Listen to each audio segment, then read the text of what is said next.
Qué hermoso es estar en la casa del Señor y poder abrir su palabra.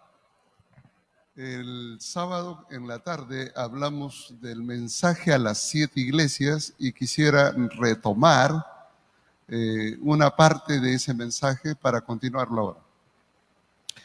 Voy a invitarlos a abrir su Biblia en el libro de Apocalipsis, en el capítulo 2 y 3, y repasar un aspecto que me gustaría enfatizar esta noche.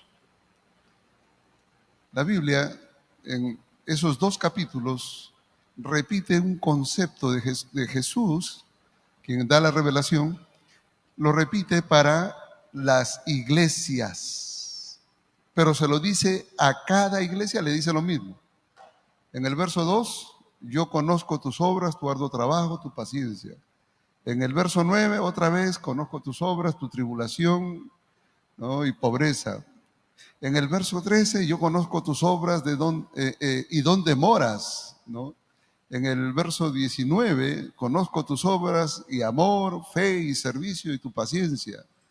Y en el capítulo 3, verso 1, conozco tus obras, que tienes nombre de que vives y estás muerto.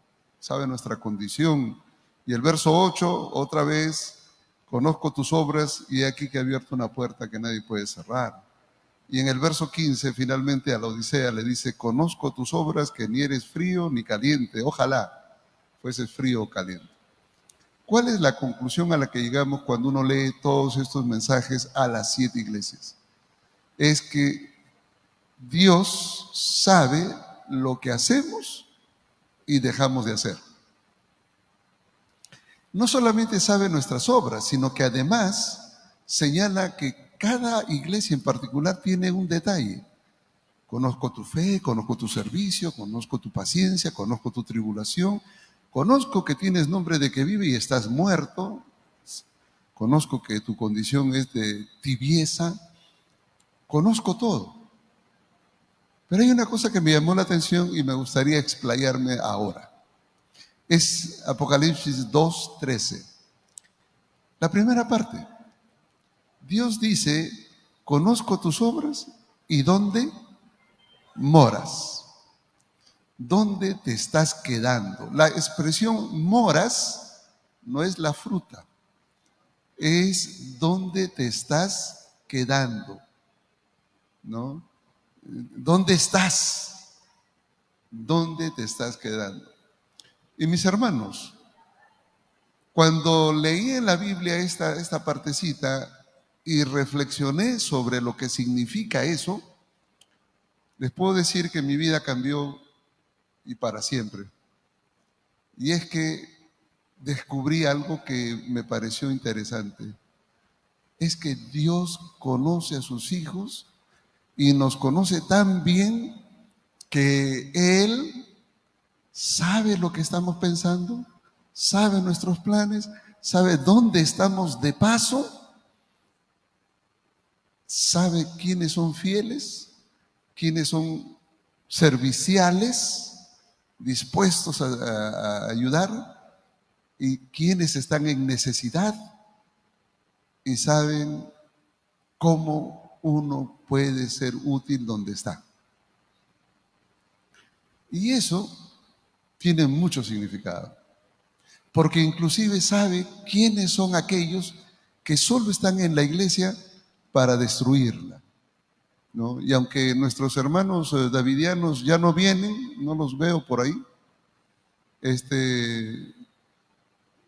quiero decirle que aún a ellos los conoce, ¿no? Porque alguno de ellos verá el video, así que quiero decirle que Dios los conoce y sabe que usted, si es honesto, si es sincero y viene a destruir la iglesia del Señor siendo honesto y sincero, pero ha sido engañado, aún a usted lo conoce y quiere ayudarle.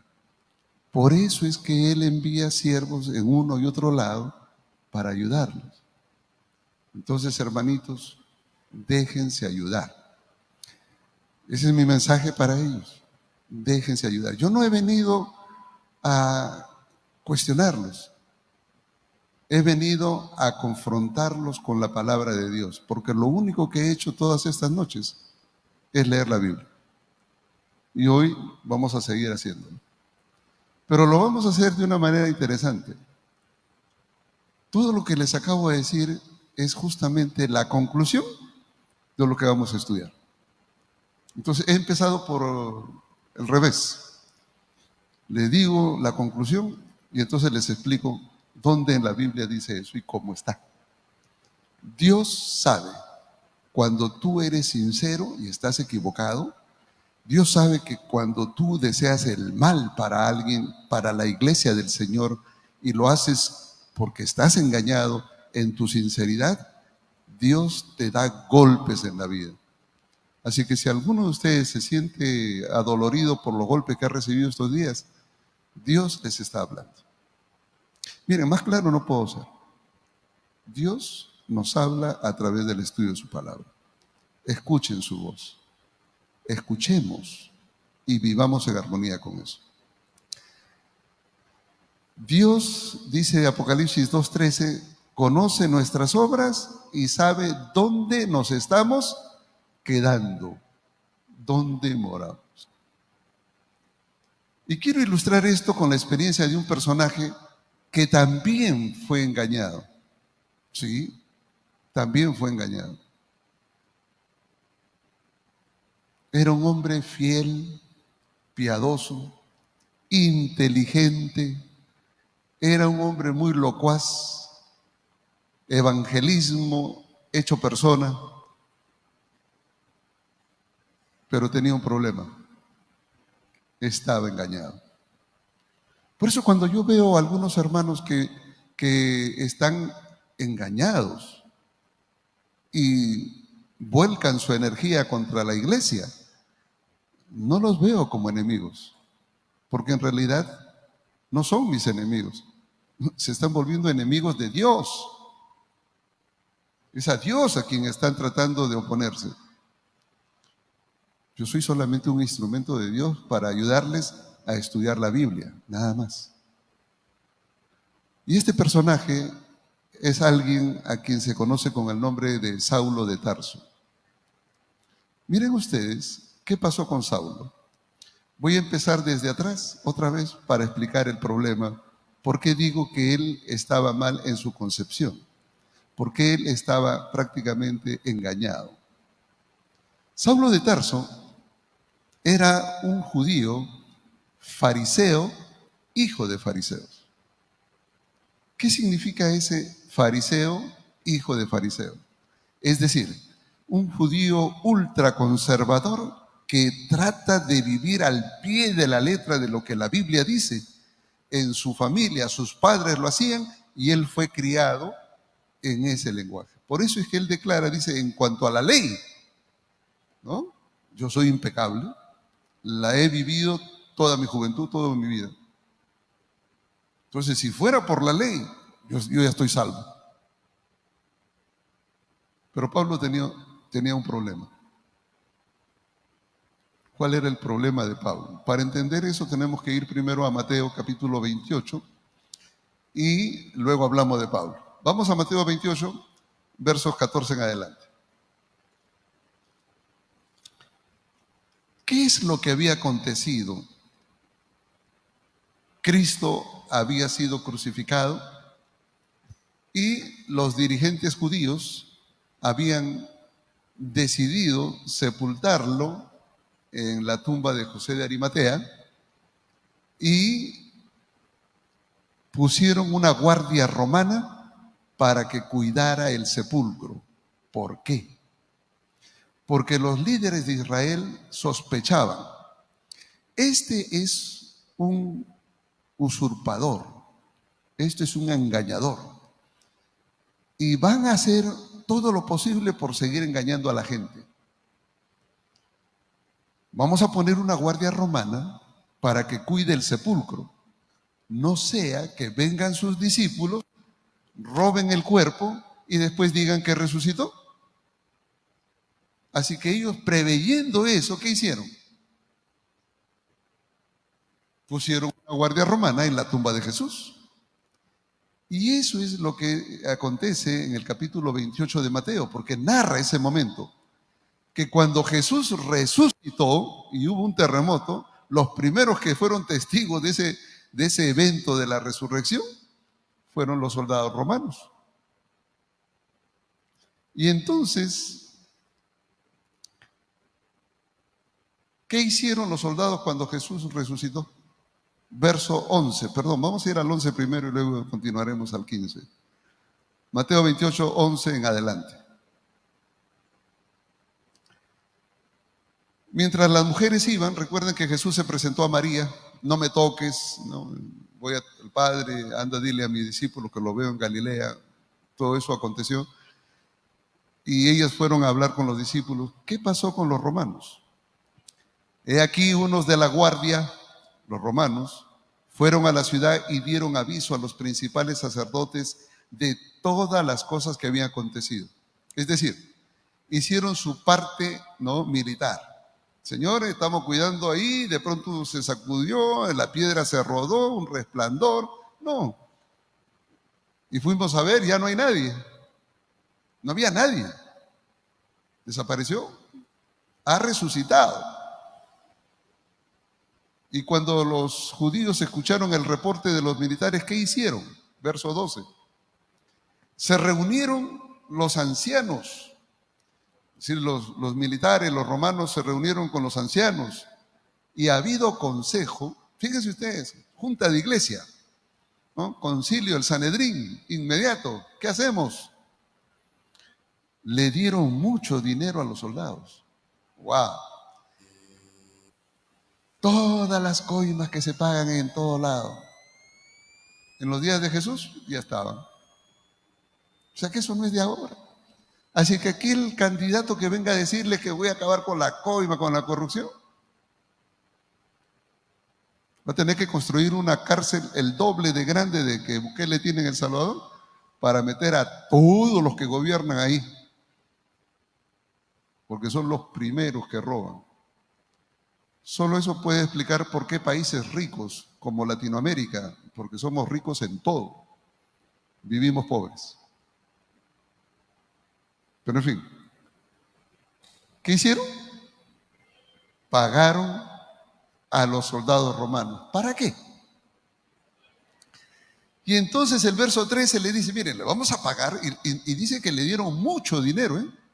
Mucho. ¿Para qué? Para que ellos digan, decid vosotros. Ustedes lo que tienen que decir es esto: sus discípulos vinieron de noche y lo hurtaron estando nosotros dormidos. Ah, ¿cómo la ven? A ver, repitan. Los discípulos vinieron de noche y lo hurtaron mientras nosotros dormíamos. Son más mentirosos, porque ni mentir saben. ¿Cómo sabían que eran los discípulos si estaban dormidos? No, pero fueron ellos. ¿Cómo? ¿Lo vieron? No, pero estábamos dormidos, pero fueron ellos. Ustedes se dan cuenta que la Biblia tiene, esto es una cierta ironía. De paso le digo, la Biblia tiene muchas ironías, ¿no? Hay veces cuando uno dicen que hay gente irónica, yo le digo, no está mal ser irónico, porque la Biblia también tiene ironías como esta. No saben mentir. No saben mentir. Y entonces le dieron dinero a los soldados romanos y le dijeron, miren, ustedes tienen que decir que cuando nosotros estábamos durmiendo, vinieron sus discípulos y robaron el cuerpo. Ya. Como conclusión, ¿qué estaban diciendo? ¿Él resucitó? ¿Resucitó? No, Él no resucitó. Han venido sus discípulos y han robado su cuerpo. Y ustedes son testigos de ello y ustedes van a dar testimonio a todo el pueblo. ¿Y qué hicieron los romanos? Otra cosa, antes de acabar con los romanos, es un romano que se duerma en el momento de trabajar, muerto. Literalmente perdía la cabeza, ¿no? Hay algunos que pierden la cabeza por muchas razones. Estos lo perdían por una falla en el trabajo, nada más. porque la muerte de un romano era por decapitación. El ciudadano romano era decapitado. El que no era romano y era sentenciado a muerte era crucificado. Por eso es que a Jesús lo crucificaron y por eso es que a Pablo lo decapitaron. En fin. Y entonces los romanos dijeron, ¿y si nosotros decimos que vinieron los discípulos y le robaron estando dormidos, nos van a cortar el cuello? Y entonces, ¿qué hicieron los del Sanedrín, los ancianos? En el verso 14, ¿qué le dijeron? Y si esto que se durmieron, pues, y vinieron y hurtaron, si esto lo oyera el gobernador, el jefe, pues, de la Guardia Romana, nosotros le persuadiremos. ¿Qué significa le persuadiremos? Así como lo estamos persuadiendo a ustedes, también lo persuadiremos a ellos y os pondremos a salvo. ¿Qué tal? No, no solamente los soldados eran corruptos, el gobernador, no, todo, no. Corrupción pura. No, yo nunca he tenido oportunidad de hablarle a los congresistas, diputados, asambleístas, pero tengo un sermón bien claro para ellos. Eso sí. Porque sé que el Señor me dará la oportunidad de hacerlo algún día. De eso les tengo por garantizado. Porque el Señor no prepara a una persona por gusto, tiene una misión. Y les digo, eran corruptos en sumo grado. Y el verso 15 termina diciendo, los soldados, ellos, tomando el dinero, es decir, recibieron la coima, hicieron como se les había instruido. ¿Cómo se les había instruido? Los soldados vinieron de noche, robaron el cuerpo mientras estábamos dormidos. Ya está. Entonces dice aquí, hicieron como se le había instruido. ¿Y qué? Dice la última parte del versículo. Este dicho, ¿cuál dicho? La mentira, el dicho de que los discípulos vinieron y robaron el cuerpo mientras estaban dormidos, este dicho se ha divulgado entre los judíos hasta el día de hoy. Era un dicho que se había divulgado entre todos los judíos. ¿Y quién era Pablo? Judío. ¿Y qué significa hasta el día de hoy? El día de hoy es cuando Mateo estaba escribiendo su evangelio. ¿Y cuándo Mateo escribió su evangelio? Alrededor del año 65-66. Es decir, 35 años después de la muerte de Cristo. Porque si Jesús fue crucificado en el año 31, al año 66 habían pasado 35 años. Y 35 años atrás, Pablo era un jovencito.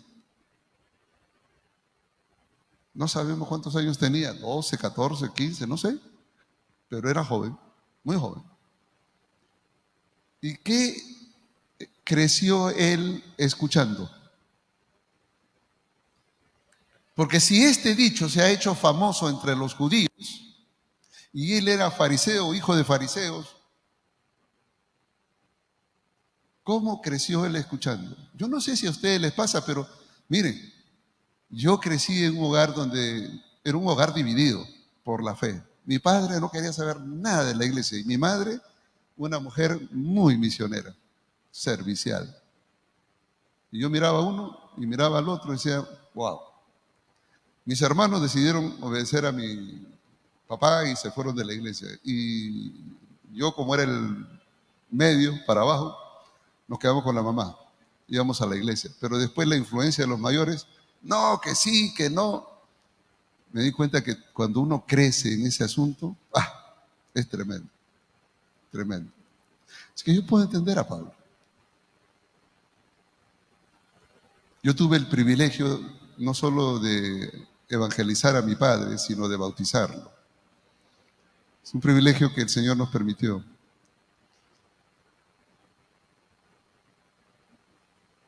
Pero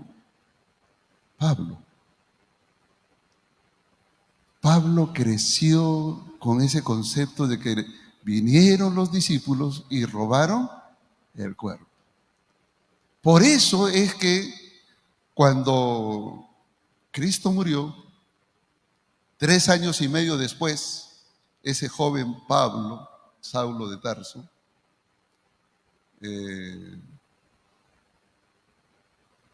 estuvo presente cuando Esteban fue apedreado. Y la Biblia menciona que quienes apedreaban a Esteban pusieron sus ropas ahí al lado de donde estaba Pablo. Él cuidaba las cosas. Sigan ustedes, yo les cuido todas sus mochilas. Y consentía en la muerte de Esteban. Pero luego Pablo hizo algo más. Un día él tomó la decisión de proteger a la iglesia que él quería, la iglesia judía o el pueblo judío. Y entonces, ¿qué hizo? Fue a los dirigentes y les dijo: miren, voy a dedicar mi vida a perseguir a estos cristianos. Se los llamaba los creyentes del camino. Así se los conocía, como los del camino. Jesús había dicho: yo soy el camino, la verdad y la vida. Eran los del camino. Y dice Hechos capítulo 9, verso 1, que Pablo tenía una intención muy mala para con la iglesia, muy mala.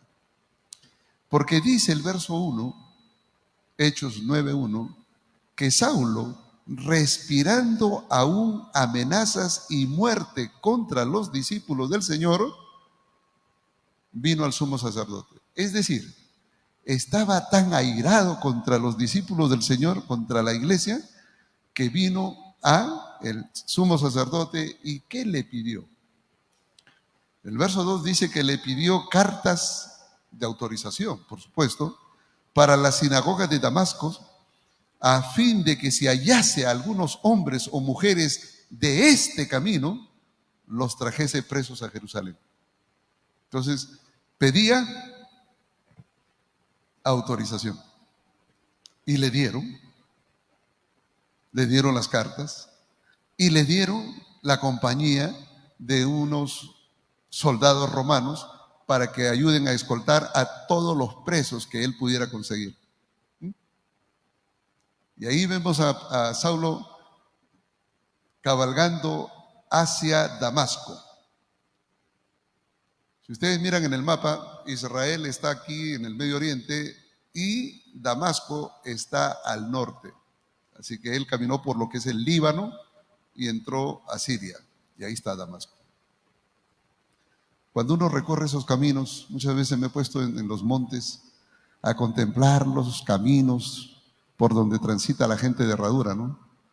Y decía: ¿cómo habrá sido Saulo transitando por estas montañas? Porque se pasaba por el Líbano, donde están los bosques de cedro, de ahí de donde se sacaron la madera para construir el templo de Jerusalén. Por ahí se pasaba. Y Saulo pasó por ese camino muchas veces. Y cuando estaba por llegar a Damasco, algo ocurrió. El verso 3 dice que vino un resplandor que lo encegueció y para el suelo. Nosotros no sabemos si era mula, caballo, qué es lo que montaba. Lo más probable es que sea un caballo, porque los soldados romanos iban a caballo, así que era muy probable que sea un caballo. Pero lo cierto es que se dio un buen golpe. Así que el golpe que el Señor le dio a Pablo fue muy bueno. Se lo merecía. Por eso digo que el Señor, dice la Biblia, que a los que ama, no solo reprende, castiga. Lean Apocalipsis 3:19, lo van a encontrar ahí. Él castiga a los que ama y le da su buen golpe. Así que si algún mensaje les queda un poco doliendo, el Señor les está dando un golpe simplemente para ayudarlos a reaccionar. porque de otra manera no reaccionamos. Y me refiero a nuestros hermanos disidentes, ¿no? Y entonces, lógicamente, Pablo pareció ver algo, pero era resplandeciente, y la pregunta, ¿no?, de Pablo vino porque escuchó una voz. Él escuchó una voz. No vio el rostro, no vio nada, simplemente resplandeciente que lo encegueció y cayó al suelo. Y la voz que decía: Saulo, Saulo, ¿por qué me persigues? Wow. Y lógico, ¿con quién hablo? Es cuando usted lo llama por teléfono y no sabe quién está al otro lado. ¿Aló? ¿Sí? ¿Con quién? ¿No? ¿Y qué le dijo la voz? Yo soy Jesucristo a quien tú persigues. ¿Cómo? Yo soy Jesucristo a quien tú persigues. Y ahí fue el golpe mayor. Yo creo que este golpe le dolió más a Pablo que el caerse del caballo. Porque le dio donde más le dolía. Él estaba convencido de ese dicho que Jesús no resucitó. Y ahora encontrarse con Jesucristo, hablándole directamente: tú me persigues. Entonces, el dicho que los discípulos le robaron, que él no resucitó, todo eso es mentira. Estoy hablando con Jesucristo. ¿Estás seguro? Soy Jesucristo a quien tú persigues. Y ahora Jesús le va a demostrar que Él es Jesucristo.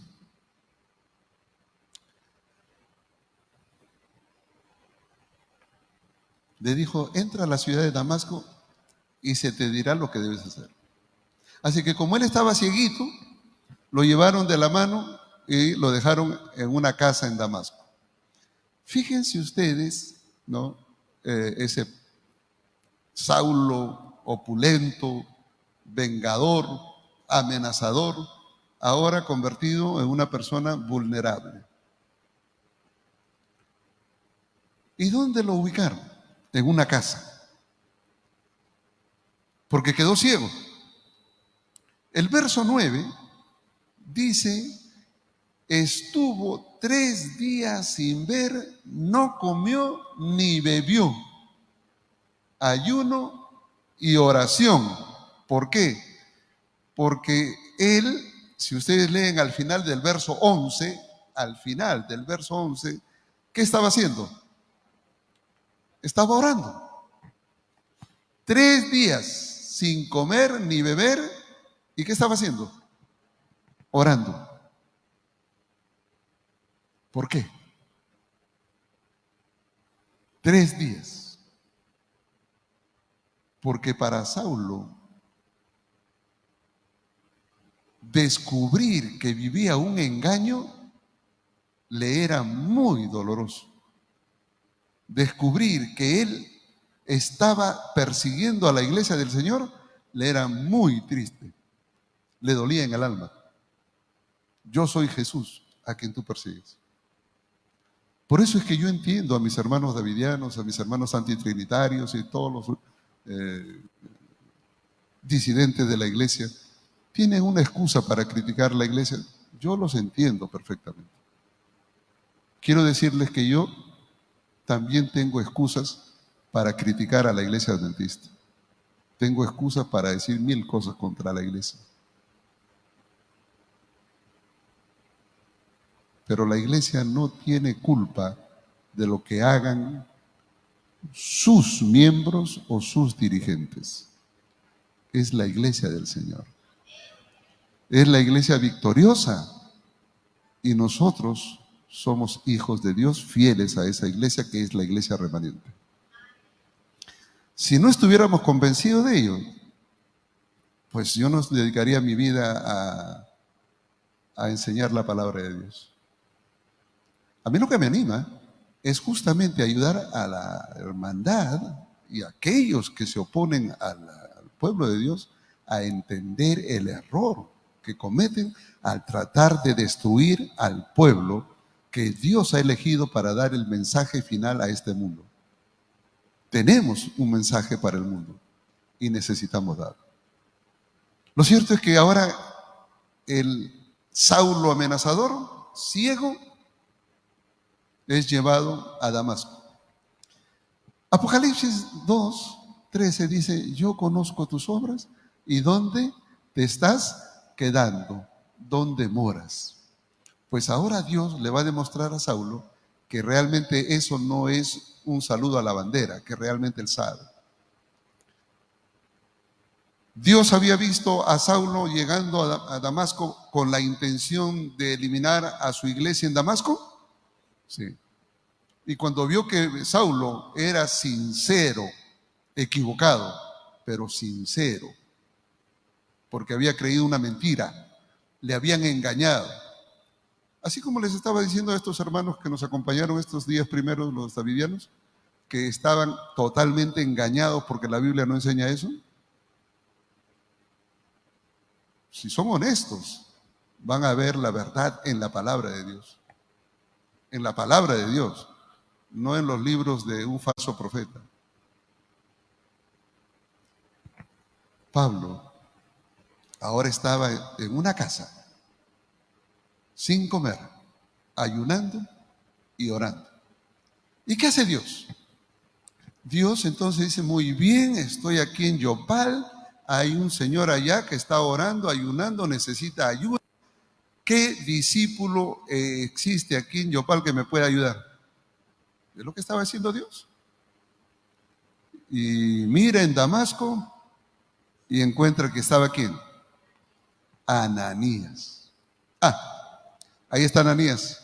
Y entonces, ¿qué hace Dios? Le habla a Ananías. Y miren ustedes la actitud de Ananías, perdón. Es una actitud que debiera ser la de todo hijo de Dios, porque cuando Dios lo llamó, ¿no? En el verso 10, ¿no? Ananías, le habló en visión Dios. ¿Cuál fue la respuesta de Ananías al llamado del Señor? Ananías, heme aquí, Señor. ¿Saben qué significa ese heme aquí? Mande. ¿Para qué soy bueno? ¿En qué puedo servir? Disponible. Eso es heme aquí. Ananías estaba dispuesto a servir. Lógico, le estaba hablando el Señor. Imagínense ustedes que el Señor le diga, ¿no? Juan, María, Carlos. Dice: Señor, ¿qué quieres que haga? ¿Ve? El Señor sabe de la disponibilidad. Y sabía que estaba Ananías ahí. Y le dice: Ananías, tengo un trabajo para ti. Verso 11. El Señor le manda a Ananías en visión un WhatsApp, ¿no? Donde le da la ubicación. Eso de que la ubicación ahora de WhatsApp, no. Ya Dios lo había inventado hace tiempo. Y los videos también. Antiguamente los videos se llamaban visiones. Y miren ustedes lo que hace Dios. Verso 11. El Señor le dijo a Ananías: levántate, ve a la calle que se llama Derecha. Wow. Le dice el nombre de la calle. Y busca la casa de Judas. En la calle derecha hay un señor que se llama Judas. Ok. Y ahí está uno llamado Saulo de Tarso. Así que yo me imagino que Ananías iba, ¿no? ¿No? ¿Aquí vive Judas? No, al frente. Ok. Toca la cabeza. ¿Acá vive Judas? Sí. ¿Aquí está Saulo de Tarso? Sí. ¿Puedo hablar con él? Dios le dio, ¿no?, la ubicación de Saulo de Tarso. ¿Por qué? Porque así como Dios sabía que en Damasco había un discípulo dispuesto a servir, también sabía quién estaba en necesidad de ministrar, de ser ministrado. Y le dice: te doy la dirección, anda y habla con él. Y Dios conoce al que puede ayudar y al que necesita ser ayudado. Y entonces le dice a Ananías, en el verso 12, Ananías, anda, porque yo ya le mandé un video, ¿no? En su WhatsApp, ya recibió un video. ¿Y qué ha visto en el video? Verso 12. Ahí hay un hombre llamado Saulo de Tarso y él ora. Sabe que Dios sabía lo que estaba haciendo, estaba orando.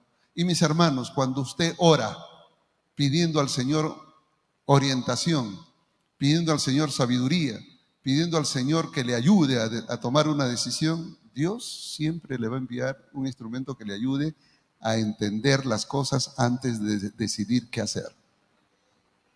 Y aquí el verso 12 dice, Él ha visto. Así como yo te hablo en visión, a Él también le da una visión. Y mire lo que le dice el verso 12.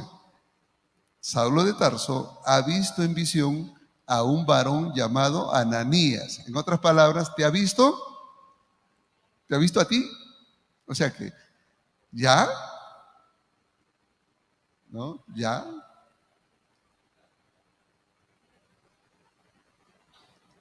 Ha visto a un varón llamado Ananías que entra y le pone las manos encima para que recobre la visión. Así que como ya te vio, ¿qué tienes que hacer? Tienes que ir. Y ahora viene la reacción de Ananías. Sale y vale, Señor, vamos. No. Ananías era misionero, pero no bobo. No. Él dijo, no, Señor. No, Señor, no. El verso 13 dice que Ananías le respondió al Señor, Señor. Miren lo que le dice Ananías a Dios, como que Dios no sabe. He oído de muchos acerca de este hombre, cuántos males ha hecho a tus santos en Jerusalén, y aún aquí tiene autoridad de los principales sacerdotes para prender a todos los que invocan tu nombre. No, Señor, ¿me estás pidiendo que vaya a la boca del lobo? No. Es decir, Ananías le estaba diciendo a Dios quién era Saulo. Cuando no entendía Ananías, si hubiera pensado un ratito, hubiera dicho, oye, pero si Dios lo conoce todo, Él sabe que yo estoy aquí y me habla a mí porque necesita ayuda en Damasco. Si no, traería a alguien de Jerusalén, pues. Luego me da la ubicación, me dice dónde está ese señor y que se llama Saulo de Tarso, él sabe hasta su nombre. Y lo que es más, sabe que no ha comido 3 días. Y más aún, sabe que está en oración estos 3 días.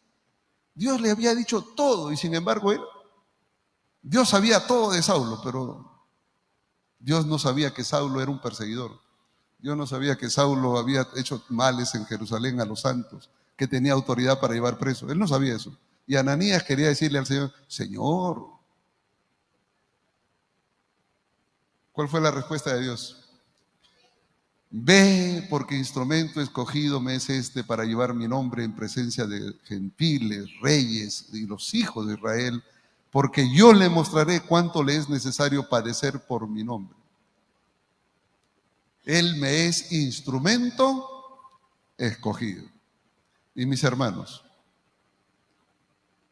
hay gente que quiere hacer daño a la iglesia y lo hace por ignorancia, porque ha sido engañada.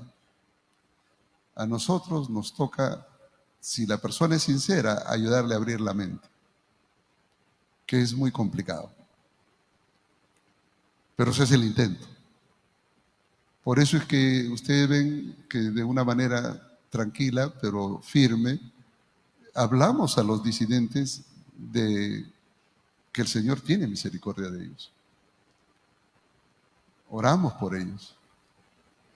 Aunque yo estoy convencido que los que cruzan al otro lado y se vuelven enemigos de la iglesia, habiendo estado en la iglesia, muy difícil que retornen, a menos que se pongan en la mano de Dios, a menos que el Señor le dé un golpe como el que le dio a Saulo de Tarso, que no es imposible, pero no sé.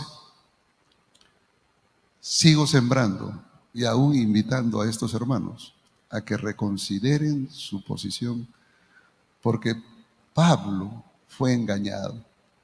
Cristo no resucitó, Sus discípulos le robaron. Ese dicho fue famoso entre los judíos y Pablo lo creyó. Y ahora, ¿qué hace Ananías? El verso 17, miren cómo va Ananías. Yo lo encuentro a Ananías aquí, que no es que voy en el nombre del Señor, no, él va, pero de una manera muy, ¿cómo se dice? Precavida, muy cauteloso, y le dice, ¿no?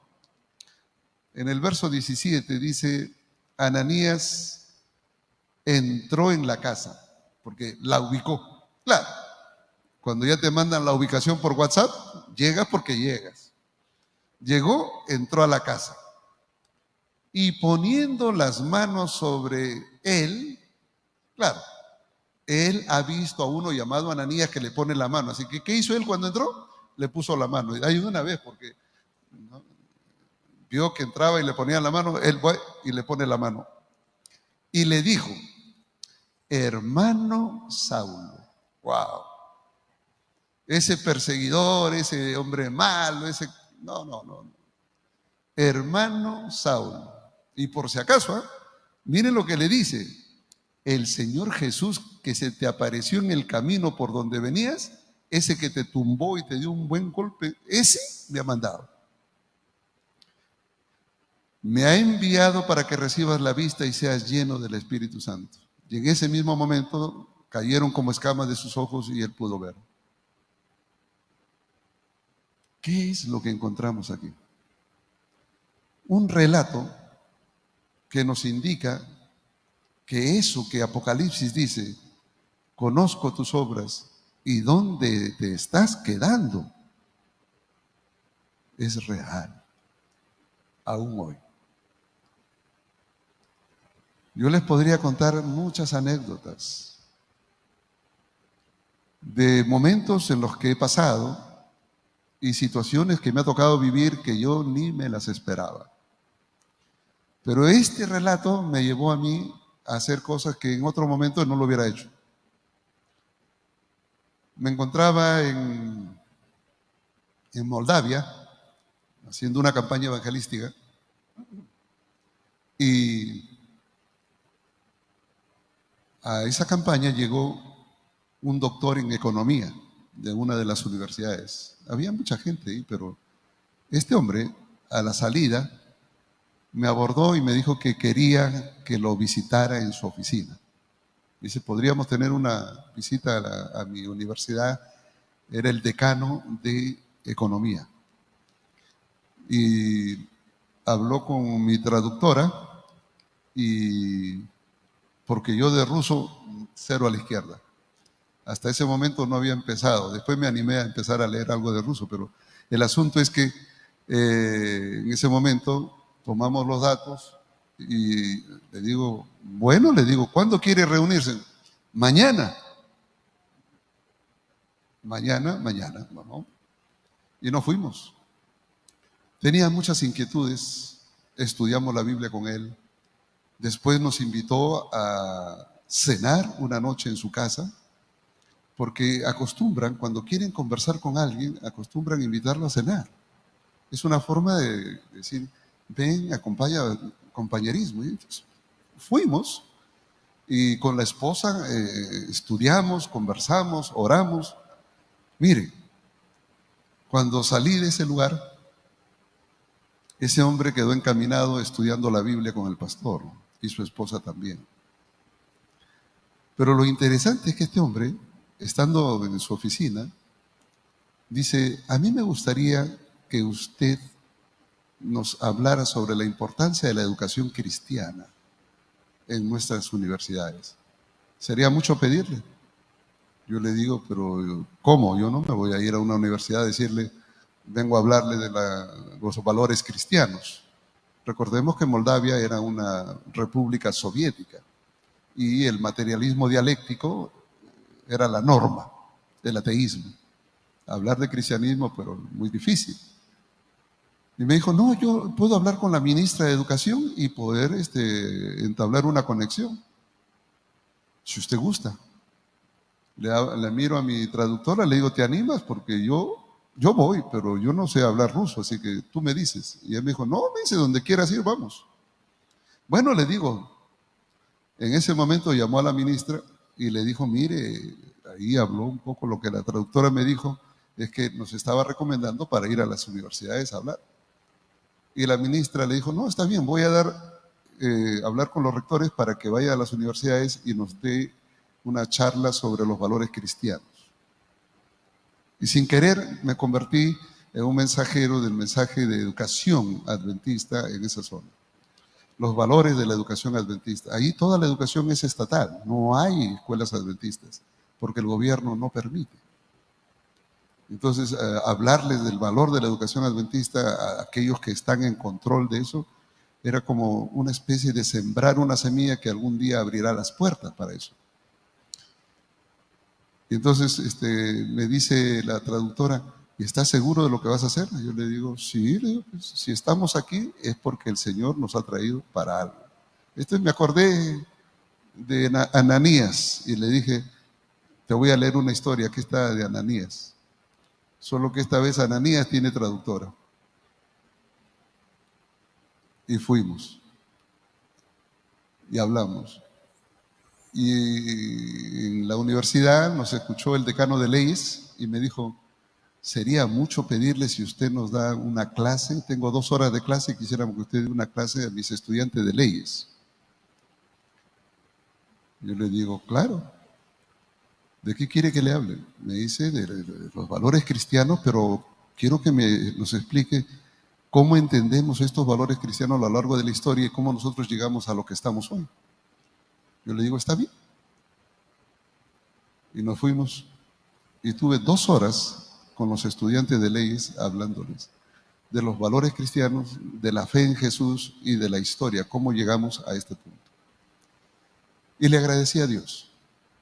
Le agradecí a Dios porque me permitió no solamente predicar el Evangelio, sino que aún transmitir un poco del conocimiento que uno hace en las cuestiones filosóficas, históricas, para ayudar a esa gente a entender que el cristianismo, ¿no?, tiene mucho que aportar en una sociedad moderna y que el mundo soviético no le hizo bien a la sociedad rusa ni a sus componentes, ahora divididos en países independientes, y que el cristianismo seguía siendo un camino válido. Y me acordé de esto y sembramos la semilla. Y de cuando en cuando esta persona que me ayuda en la traducción me manda mensajes diciendo, mira, volví a Moldavia, te mandan saludos los hermanos de allá, ¿te acuerdas de fulano? ¿Te acuerdas del otro? Sí, me dice, se acuerdan de ti, mandan saludos, etcétera, etcétera. Y bueno,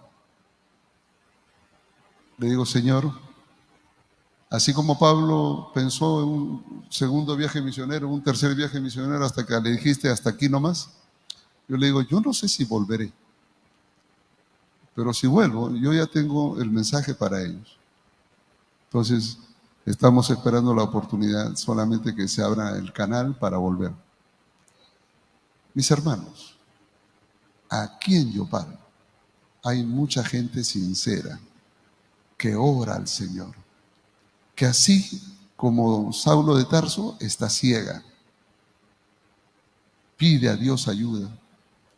Y aquí en Yopal el Señor tiene muchos instrumentos. No hay que ir al mundo, a lejos. Aquí empecemos.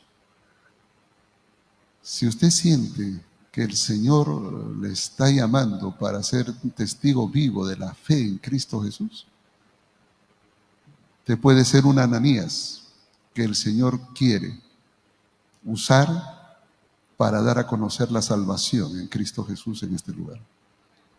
Me alegró este mediodía ver a un grupo de personas que venía a comer a este lugar. Me alegró ver a las hermanas y hermanos que estaban sirviendo alimento físico.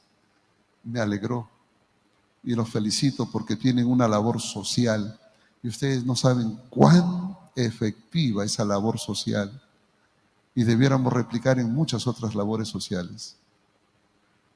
El nombre de Dios sea glorificado y que nosotros seamos Ananías, porque hay muchos Saulos que están allá afuera. Hay muchos que nos ven como enemigos de la fe. Hay muchos que no nos quieren porque somos muy fanáticos, ¿no? Porque no, somos una ofensa para ellos, ¿no? El primer día que pasé por Yopal llegué a un restaurante y no había qué comer. Le digo, no, solamente deme esto, esto y lo otro. Me dice, ¿y eso nomás? ¿Y pollo, pescado, carne? No, le digo, oiga, ¿y usted cómo? No, no se preocupe, esto nomás.